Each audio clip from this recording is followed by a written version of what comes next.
All you can imagine.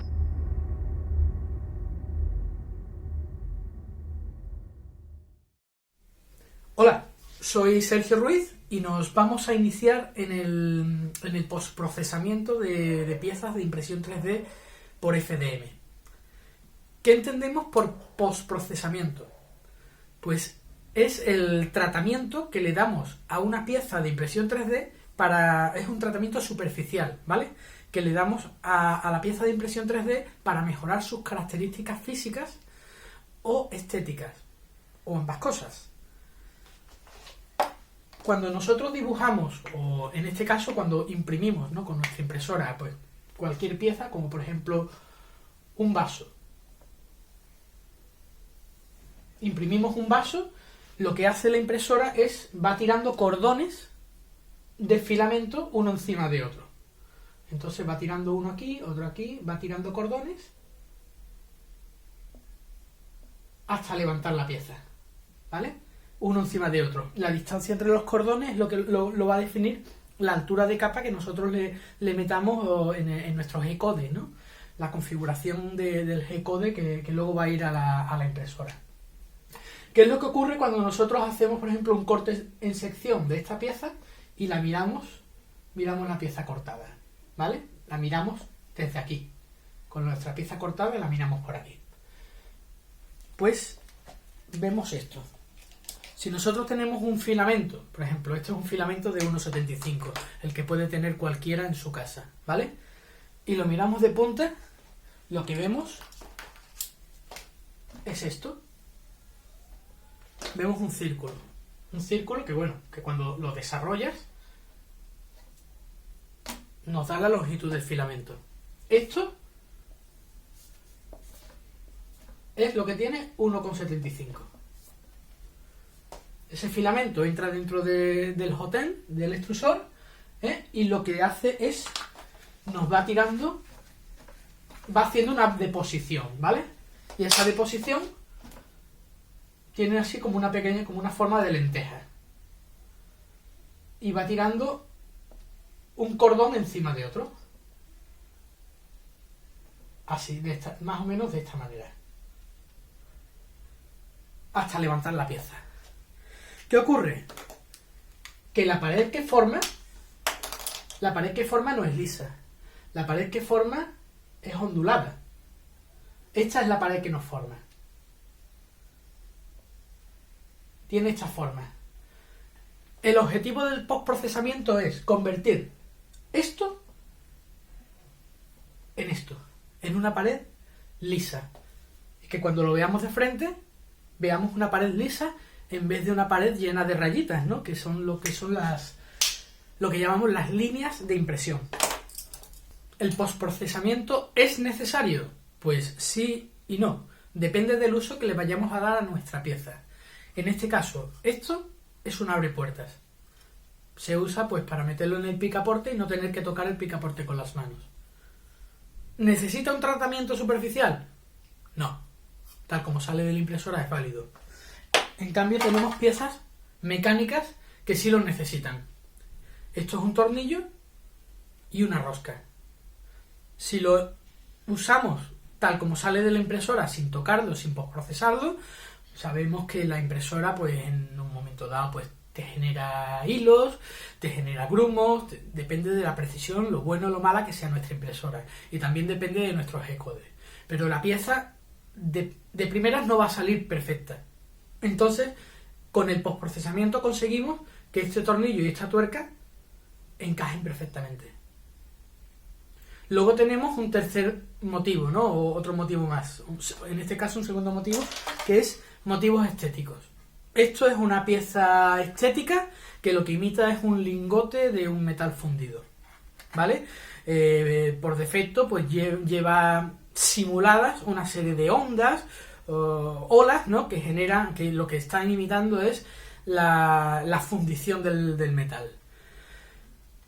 En primera instancia vemos que el acabado, dice, bueno, el acabado es válido, el acabado es bueno, pero eso es solamente en apariencia, o lo que creemos cuando sacamos la pieza de la impresora. Pero en el momento en que le aplicamos una pintura encima, como esta, y lo vemos de cerca, pues en este momento es cuando nos damos cuenta de cómo resaltan todo lo que son las líneas de impresión. Las podéis ver ahí.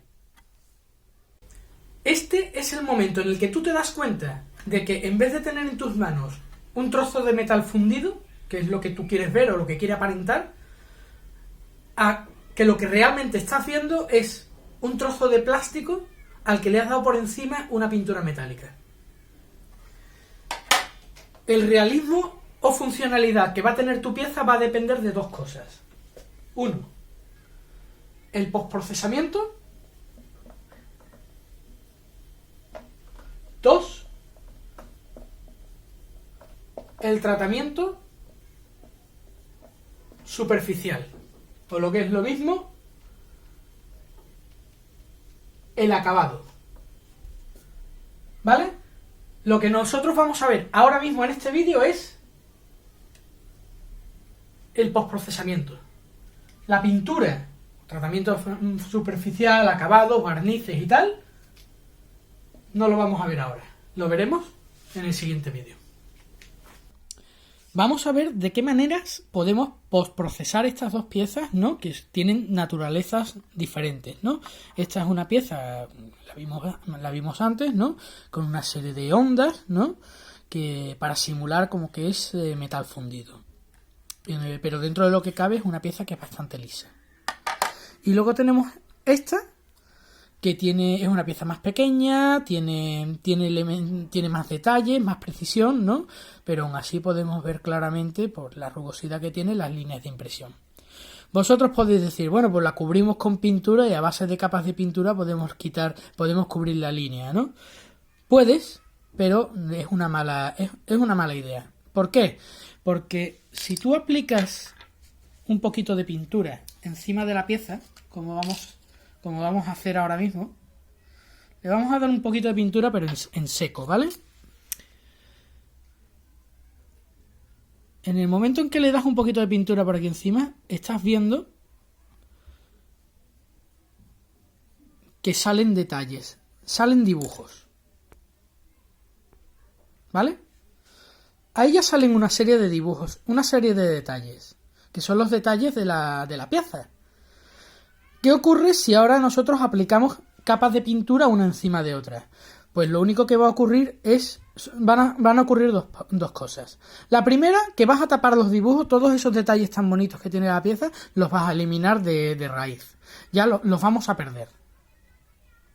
Y segundo, que si aplicamos capas de pintura una encima de otra, tú vas a crear una costra. Vas a crear una costra de pintura. Todos los plásticos de las impresoras 3D, y ya no solo por el plástico, sino por la acción de la temperatura, el clima, pues la pintura y los materiales se dilatan, se comprimen y además tienen una cierta flexibilidad. ¿Veis?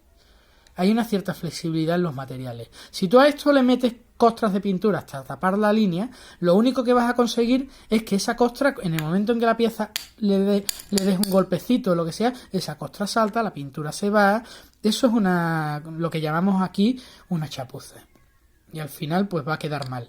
Vas a perder los detalles de la pieza y no solo eso, sino que además vas a hacer que tu pieza sea de mala calidad y menos duradera. El papel de lija es difícil de aplicar en este tipo de piezas porque tiene muchos recovecos.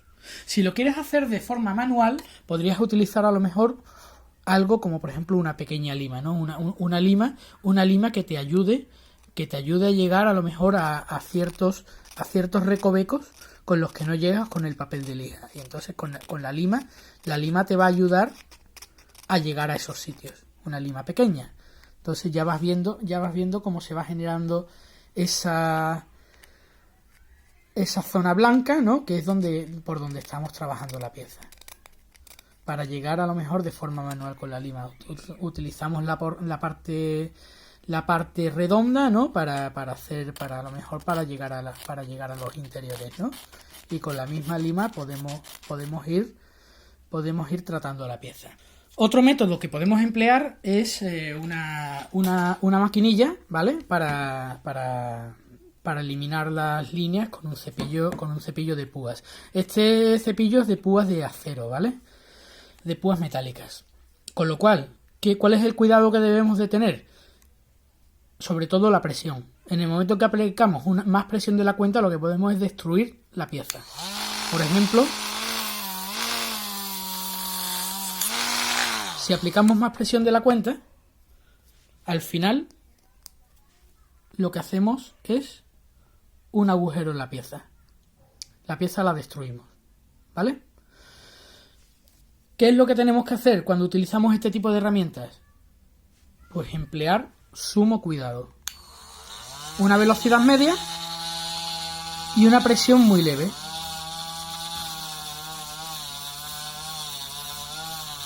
Normalmente en círculo. Y ni siquiera llegamos a dejar caer el peso de la herramienta encima de la pieza.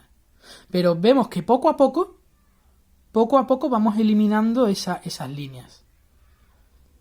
Pero siempre el tratamiento de forma suave. Muy suave. Porque en el momento en que metamos más peso de la cuenta, destruimos la pieza. Y así vamos eliminando paulativamente las líneas de impresión sin llegar a destruir los detalles de la pieza, porque aquí todavía podemos apreciar pues las venas de la mano, podemos apreciar ciertas líneas, ¿no? Aquí lo vemos perfectamente. Podemos apreciar todavía el dibujo de las venas de esa mano que no se han destruido. Entonces, pues, a base de círculos o a base de circulitos, vamos tratando y también por la parte donde tiene el dibujo. Esta parte, si nos cuesta más trabajo, a lo mejor podemos coger nuestra lima, ¿no? Y a lo mejor hacerlo de forma manual. Podemos utilizar la lima o podemos utilizar también papel de lija, ya lo que prefiramos. Para las partes de más difícil acceso, pues podemos utilizar a lo mejor nuestra máquina. En este caso, estoy utilizando este cepillo de púas porque lo controlamos bien. También podemos utilizar otro tipo de cepillos. Este, por ejemplo, es de púas de fibra, ¿vale? Este cepillo de púas de fibra también se puede utilizar. Este, a lo mejor, igual lo podemos controlar mejor. También se nos va a desgastar antes, ¿vale? Ya para apurar, podemos utilizar este tipo de fibras. Y este tipo de fibras pues, nos va a dar un apurado un poquito más preciso. Por supuesto, ni qué decir tiene que si vais a utilizar una máquina rotatoria como esta, siempre cuando tengáis una pieza en la mano tenéis que usar siempre guantes, ¿vale? Y más importante que los guantes, protección ocular, ¿vale? Unas gafas de seguridad. ¿Por qué? Porque esto siempre, cuando esté la máquina funcionando, va a generar virutas, partículas que van a salir despedidas y por lo general siempre van a los ojos, ¿vale? Así que si vais a utilizar esta herramienta, guantes y sobre todo gafas de seguridad.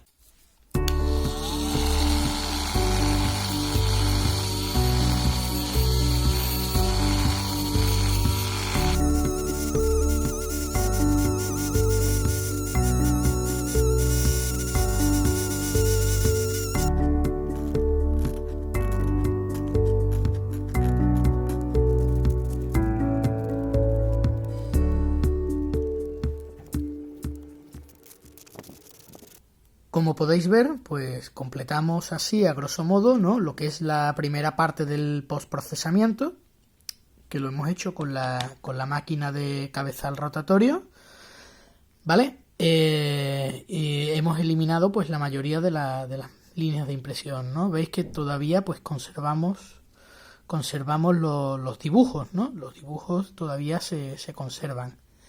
Para las partes más inaccesibles, ¿no? Como es la línea entre los dedos, por aquí dentro, las partes interiores, estas partes de la mano, ¿no? Que son un poquito más de difícil acceso, o estos recovecos, ¿no? Que quedan aquí a los que no llega el cabezal rotatorio, pues he utilizado la punta de la punta de la lima, y con la punta de la lima pues hemos llegado a esos sitios donde no llegamos con el cabezal de la máquina. Otra manera de llegar a estos lugares, ¿no?, que son así también inaccesibles, es utilizar papel de lija, que lo podemos doblarlo con forma de pico, y con ese pico pues vamos arrastrando y vamos arañando esas líneas de impresión que nos molestan. Pues este sería el primer paso, ¿no?, en la eliminación de líneas de impresión. ¿Cuál sería el siguiente paso? Pues el siguiente paso sería aplicar un producto, ¿vale?, para terminar de cubrir lo que quede o lo que reste de esas líneas de impresión que a simple vista a lo mejor son más imperceptibles, que no saltan tanto a la vista, pero que cuando apliques pintura sí van a resaltar. Entonces este producto lo que va a hacer es terminar de cubrir la línea que en principio pensamos que no va a resaltar. Vamos a postprocesar ahora esta pieza que dijimos que era como un lingote metálico, ¿no?, que tenía una serie de ondas, ¿no?, de olas, como si fuera la fundición. Para ello vamos a utilizar papel de lija y vamos a utilizarlo de distintos granos. Vamos a empezar por un grano grueso. Un grano, en este caso, es un grano de 80. Pues empezamos a lijar nuestra pieza por aquí o por donde queramos, ¿no?, por la superficie. Podemos también doblar el papel de lija pues para hacer incidencia en las hendiduras, en las partes que sean más inaccesibles. Si no queremos utilizar la lija a lo mejor para partes inaccesibles o que estén demasiado escondidas, podemos ayudarnos un poco con la lima.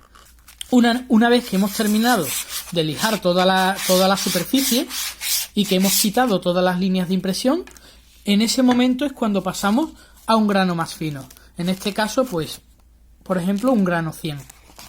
Pues con el grano 100 ya vamos puliendo un poquito mejor lo que son las líneas de impresión. Y ya cuando hayamos lijado toda la pieza con la lija de grano 100, pues ya ajustamos un poquito mejor con esta lija, por ejemplo, que es de grano 220. Y con una lija de 220 ya damos un aspecto mucho más suave. Pues esto sería pues el proceso de lijado el proceso de eliminación de líneas de impresión con papel de lija. Una forma que tenemos también de llegar a lo mejor a esas esquinas a las que no podemos llegar a lo mejor con la lima o que nos resulta demasiado complicado es utilizar algún tipo de herramienta eléctrica. Por ejemplo, podemos utilizar estas pequeñas fresas o, por ejemplo, en este caso una piedra cónica. Con la piedra cónica a una velocidad media pues podemos llegar a esos puntos donde no llegamos normalmente con los dedos, con el papel de lija, o nos cuesta mucho trabajo llegar con la lima. Ni qué decir tiene que con esto también tenemos que vigilar sobre todo la presión que hacemos. En el momento en que le metamos más presión de la cuenta, lo más seguro es que terminemos haciendo un agujero a la pieza. Luego tenemos las piezas mecánicas, que son las piezas que tienen algún tipo de ajuste o que tienen que encajar con otras piezas. En este caso, a lo mejor nuestra impresora nos ha dado suficiente precisión para que salga con una rosca bastante decente. Pero nos han quedado siempre algunos hilos, estos hilos sueltos que quedan, como por ejemplo en esta pieza. Estos hilos que quedan son por el tema de la retracción, cuando la retracción de la máquina no está bien ajustada. Entonces quedan estos hilos. Pero esto no es nada que no se pueda solucionar con una hoja bien afilada. Y la hoja siempre que esté bien afilada, porque una hoja roma o mal afilada va a hacer que tengas que aplicar mayor presión de la cuenta y al final vas a terminar perdiendo el control de la herramienta. Y al final te vas a terminar dando un tajo. Como ya hemos dicho, la precisión que te da una hoja de corte o una herramienta de corte no te la va a dar una lima o un papel de lija. Entonces, para el ajuste de piezas que tienen un motivo mecánico, lo mejor es utilizar una herramienta de corte. En este caso, pues tenemos también el mismo tipo de problemas, ¿no? Los hilos que van quedando, pues nos van dejando una pieza que no es funcional. Hasta que utilizamos algún tipo de herramienta de corte hasta dejar la pieza limpia. Una vez que hemos limpiado la pieza, vemos que la tuerca pues rosca perfectamente.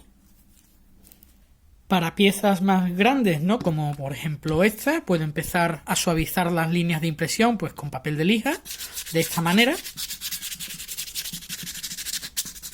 Y entonces, pues para poder suavizar los sitios donde no llego bien con los dedos, pues podemos hacer uso de algún tipo de herramienta con punta, ¿no?, para poder llegar a los sitios donde no llegamos con las manos. Y de esta manera, pues podemos llegar aquí a los recovecos de los ojos, de esta manera. Yo siempre prefiero empezar a suavizar las líneas de impresión de forma mecánica antes de aplicar cualquier producto químico, resinas, colas, porque siempre me lo va a cubrir con más facilidad. Siempre me va a dejar la superficie mucho más lisa, como veis. Y ahora nos vamos a este lado que no está tratado y veis que está mucho más áspero. ¿Que no queréis utilizar a lo mejor papel de lija? Pues podéis utilizar algún tipo de cabezal rotatorio, siempre pues con este tipo de máquinas, y siempre pues en forma de círculos, haciendo círculos, y siempre sin dejar caer el peso de la herramienta, porque podemos dañar la figura. Que a lo mejor no queremos utilizar el cabezal rotatorio, pues podemos utilizar a lo mejor este tipo de piedras para llegar a estos pequeños sitios. Y si el sitio es muy pequeño, pues ya podemos utilizar algún tipo de fresa, como esta, ¿no?, para llegar a lo mejor a sitios donde no llegamos ni con el cabezal rotatorio ni con la piedra cónica. Pero yo por lo general yo empiezo siempre con el papel de lija, aunque si queréis podéis empezar directamente con este. Luego, una vez que hayamos suavizado toda la figura, entonces ya empezamos a aplicar los productos. Una vez que hemos postprocesado nuestras piezas de forma mecánica, pues ya sea con la lija, lima, cabezales rotatorios, herramientas eléctricas, herramientas de corte, bueno, como ya hemos visto, ahora vamos a los productos de cobertura. Me explico. Cuando terminamos de postprocesar nuestra pieza, la mayoría de las veces las líneas de impresión no quedan totalmente suaves, no quedan totalmente eliminadas. Entonces lo que tenemos que hacer es aplicar un producto, un líquido o una pasta encima que termine de cubrir esa línea de impresión, pero con mucho cuidado de no eliminar el detalle, no eliminar la decoración, sobre todo cuando las piezas son pequeñas.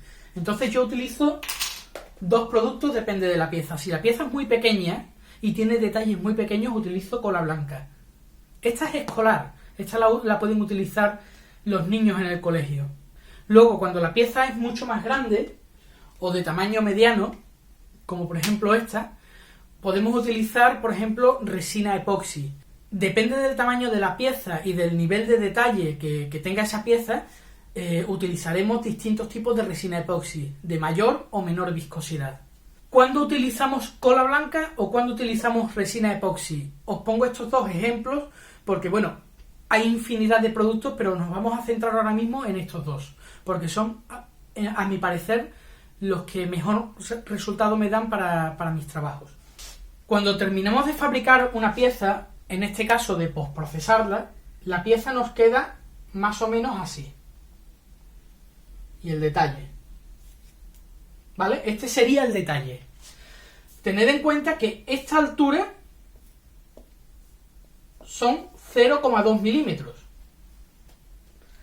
Estamos trabajando una escala muy, muy grande. Entonces, cuando aplicamos la cola blanca crea una película aquí encima. Sube, baja por aquí y cubre la pieza. Cuando la cola blanca se seca, el agua se evapora y entonces decimos que la cola blanca embebe y se pega más a la pieza y se queda más o menos así.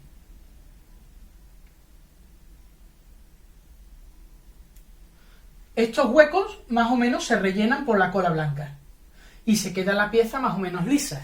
Pero no perdemos el detalle sigue existiendo. Y aquí podemos pintar, el detalle se sigue viendo. ¿Qué ocurre con la resina epoxi? Con la resina epoxi ocurre otra cosa. depende de la viscosidad, te va a crear una película más o menos gruesa. La resina epoxi la vas a aplicar, te va a crear un escalón, va a bajar y todo esto te lo va a llenar de resina. Vosotros podréis decir, bueno, cuando la resina epoxi se seque, embebe y también se contrae. No, no va a ocurrir eso, porque la resina epoxi se seca por acción química. La resina epoxi tiene una base y un catalizador. Cuando se produce la reacción química, la resina epoxi se endurece y punto. Se va a quedar ya con esta forma. Entonces, este detalle lo vas a perder. Este detalle lo vas a perder. Ya no vas a ver esta figura tan bien definida. Vas a ver un pequeño montículo, pero va a ser mucho más amorfo, mucho más difuminado, ¿no? Y lo que es la figura la vas a perder. Tanto la resina epoxi como la cola blanca tienen sus ventajas y sus desventajas. La cola blanca, digamos, es menos profesional. La resina epoxi es un producto más profesional. Pero también es verdad que la resina epoxi es un producto tóxico, es un producto que emana vapores, es un producto que no es para trabajarlo en un domicilio particular donde haya niños. En cambio, la cola blanca no te va a dar esos problemas, porque es un producto que todo el mundo tiene en su casa y que además es de muy fácil aplicación. Vamos a ver ahora cómo trabajamos con ambos productos, tanto cómo aplicamos la cola blanca y cómo vamos a aplicar la resina epoxi en objetos diferentes. En cuanto a la aplicación de resinas epoxis, vamos a tomar como ejemplo nuestra figura mediana.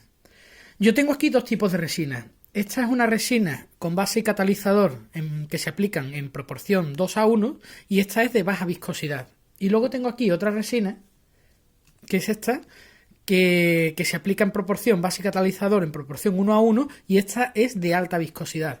¿Cuándo utilizamos una y cuándo utilizamos otra?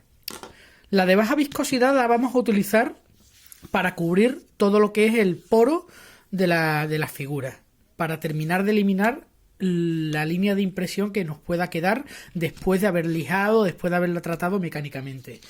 Y la de alta viscosidad la hemos utilizado en este caso, porque ya hemos hecho uso de ella, lo que hay que partir el precinto, echamos un poquito de base y catalizador en un cuenquito, se mezcla con una espátula y se aplica en la parte que queremos.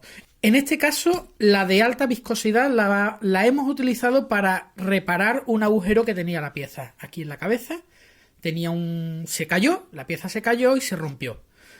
Entonces lo que hemos hecho es utilizar una resina de alta viscosidad para tapar el agujero. Si hubiésemos utilizado una resina de baja viscosidad, pues seguramente se hubiese derramado por los bordes y hubiese sido mucho más difícil. En este caso, al ser una resina más consistente y más viscosa, pues la resina se ha quedado en el sitio donde queríamos. ¿Qué es lo que nos resta? Pues lo único que nos resta es trabajarla mecánicamente. Pues empezamos con una lima, por ejemplo aquí la resina la hemos metido entre las grietas y entre esas grietas pues ya utilizamos una lima pues para rebajar esa resina por aquí, dejarla totalmente a nivel con el resto de la figura y luego pues evidentemente realizarle los detalles que se han perdido. En este caso pues son las líneas de los cabellos, pues nos ayudamos un poquito con los dedos, le hacemos las canaletas y eso ya lo tenemos que trabajar de forma mecánica. Nosotros lo podemos utilizar también, podemos hacerlo también con una fresa, no con el cabezal rotatorio, sino a lo mejor con algún tipo de fresa o con las herramientas que nosotros tengamos, pues para terminar esos dibujos que se han perdido al aplicar la resina. Una vez que hayamos terminado de trabajar la resina esta que está ya endurecida, pues lo que hacemos es cubrir con la resina de baja viscosidad, cubrir todas las líneas de impresión. Pero antes de aplicar la resina epoxi, vamos a ver cómo terminamos de arreglar esta parte que se había roto y que hemos ido puliendo poco a poco, hemos ido rebajando la resina con una lima, con esta en concreto, hasta que se ha quedado totalmente a ras con el resto de la figura. Pero aún queda una parte, ¿no? Que es volverle a realizar las líneas de los cabellos, estas líneas, estas canaletas de estas líneas de los cabellos que han desaparecido, ¿no? Al aplicar la resina. En este caso lo que voy a utilizar es una fresa pequeña. Con una velocidad media vamos a ir dibujando las líneas que faltan.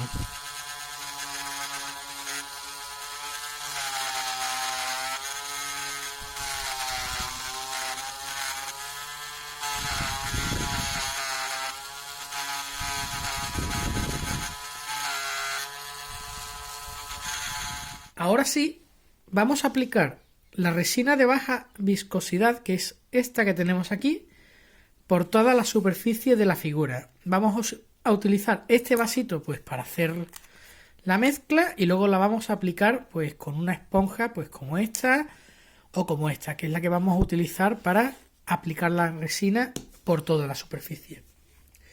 Empezamos echando aquí la base y luego el catalizador en una proporción de 2:1. Por lo menos en esta resina lleva esa proporción 2:1. Hay otras resinas que llevarán otro tipo de proporciones, 3:2, 3:1 o 1:1.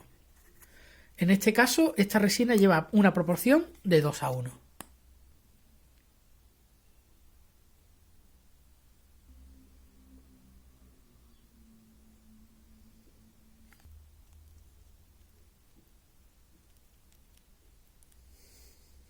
Para los que se pregunten cómo estoy tan seguro de que la mezcla que he hecho es de 2:1, es porque el vaso está milimetrado, ¿vale? Y me he ido fijando en las rayitas del vaso para saber cuánta cantidad he hecho de cada producto.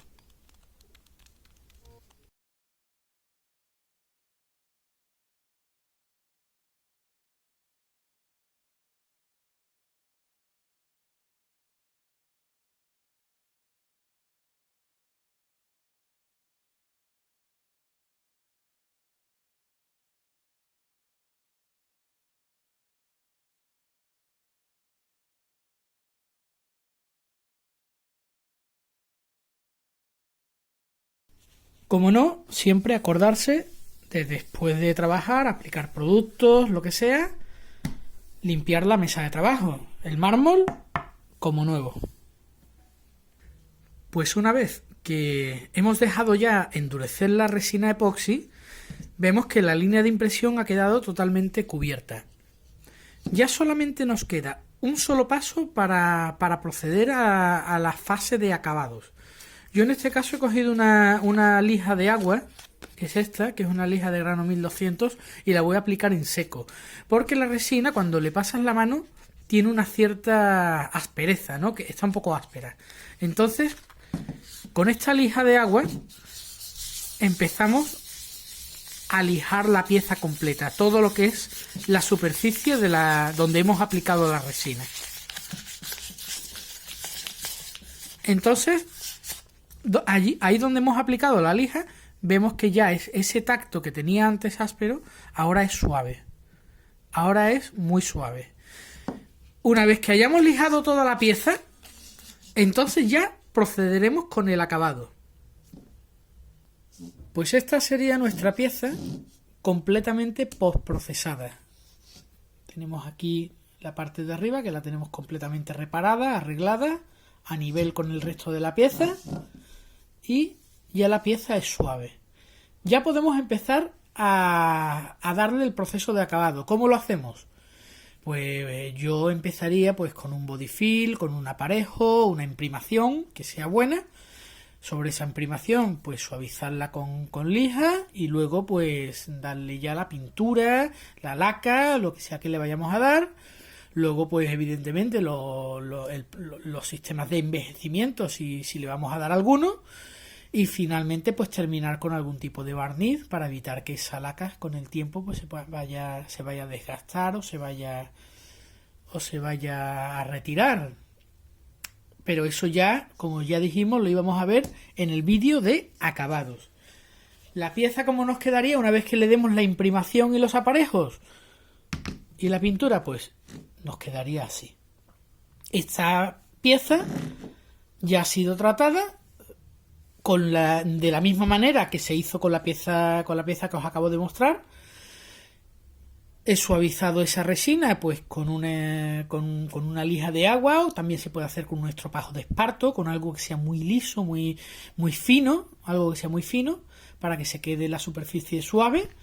Y después pues nada, le he aplicado las lacas, en este caso eran pinturas sintéticas. No lleva ningún tratamiento de envejecimiento porque quería que quedara un oro brillante. Y finalmente pues lleva un barniz que no ataca la laca brillante, y me da pues esta terminación. Ahora vamos a postprocesar las otras piezas de las que estuvimos hablando antes, que son más pequeñitas, y no vamos a utilizar la resina epoxi, sino que vamos a utilizar cola blanca de carpintero, que como ya os dije es menos profesional, pero para piezas de exposición y que son pequeñitas a mí me sirven. Como ya os dije, es mucho más profesional la resina epoxi, ya nada más que tenéis que ver el nivel de acabado. También se puede utilizar resina epoxi en piezas muy pequeñitas, lo único que tenemos que escoger el nivel de viscosidad adecuado. En este caso, pues aquí utilizamos un nivel de viscosidad bajo o medio porque la pieza es grande, pero para piezas pequeñitas también podemos utilizar una resina epoxi que sea de baja viscosidad. Y nos va a dar un resultado profesional, sobre todo también para piezas que van a tener un motivo mecánico, que va a tener un uso manual. En este caso, la pieza solamente va a ser para exposición. Vamos a ver cómo tratamos esas piezas. Vamos a verter un poquito de cola blanca en este recipiente. Vamos a echar muy poquita, porque solamente vamos a cubrir una pieza muy pequeña. Yo voy a utilizar un pincel de pelo suave. La idea es cubrir la pieza completa.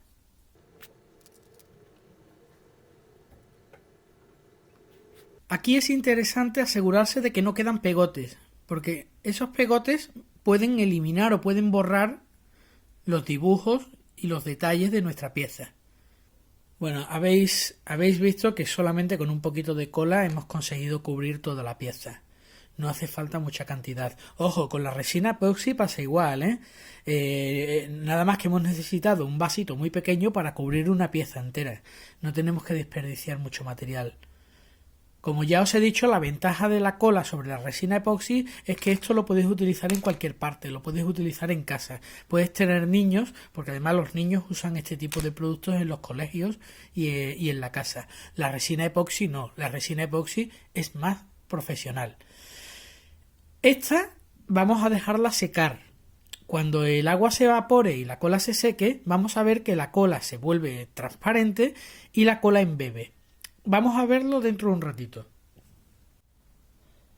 La cola blanca, cuando se seca, pues embebe y se contrae. Se mete por todos los poros de la pieza y deja los detalles y los dibujos los deja al descubierto.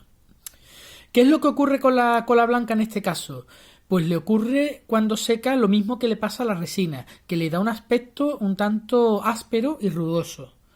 Para quitarle esa aspereza podemos hacer igual que con la resina y utilizar una pequeña lija de 1200 en este caso, ¿no? Lija de agua. Pero tenemos que tener mucho cuidado, no podemos utilizar una lija muy gruesa porque si le aplicamos mal, la cola blanca el problema que tiene es que es gomosa.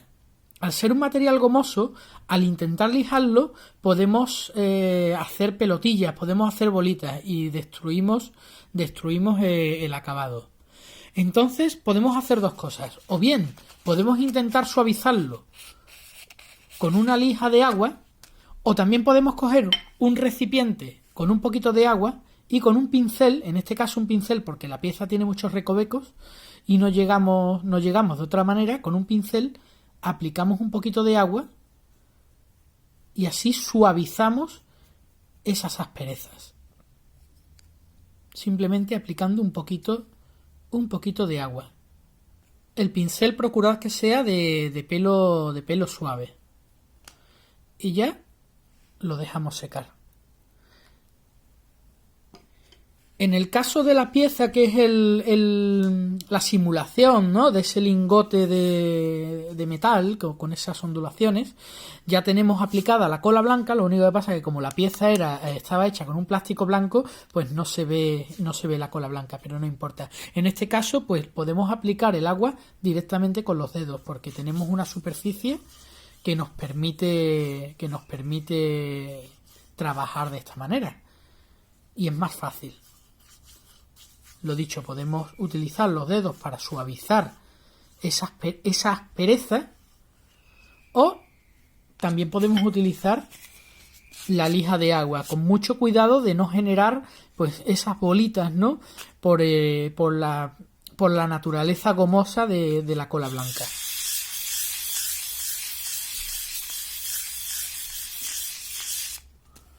Y le damos ya ese aspecto suave. Lo podemos hacer de las dos maneras. Podemos utilizar los dedos, un pincel y luego pues dejar secar. O podemos utilizar, si queréis, una lija de agua de forma suave. Y ya lo único que queda es dejar secar las piezas.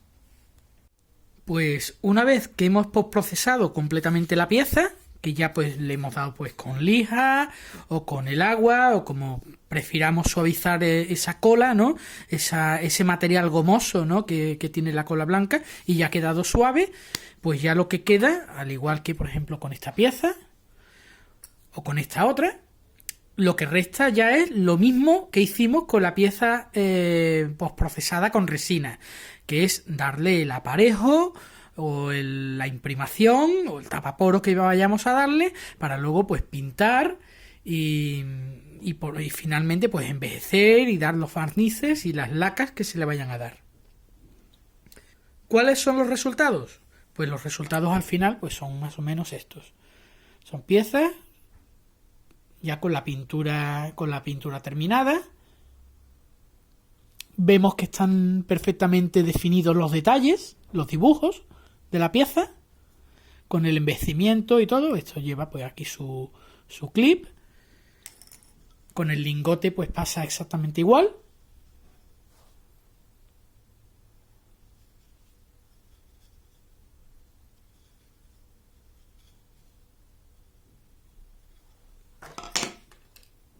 Y con la otra pieza pues más o menos lo mismo, ¿no?, con su envejecimiento, y vemos que ya no hay líneas de impresión y vemos que ha quedado con un aspecto pues más o menos como el que estábamos buscando. Conclusiones. La calidad del postprocesamiento va a depender de dos factores fundamentales. 1. Tus herramientas y los materiales que emplees para tu trabajo. Para un buen trabajo necesitas buenas herramientas y buenos materiales. Eso es indiscutible. Y 2,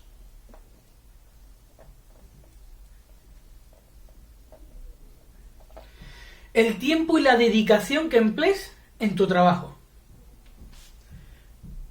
Este factor de aquí, el número 2, va a estar condicionado por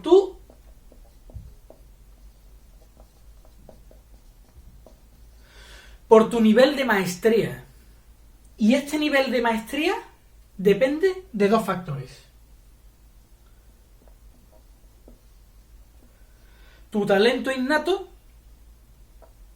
y, de nuevo, el tiempo. El tiempo que tú emplees en perfeccionar tu técnica.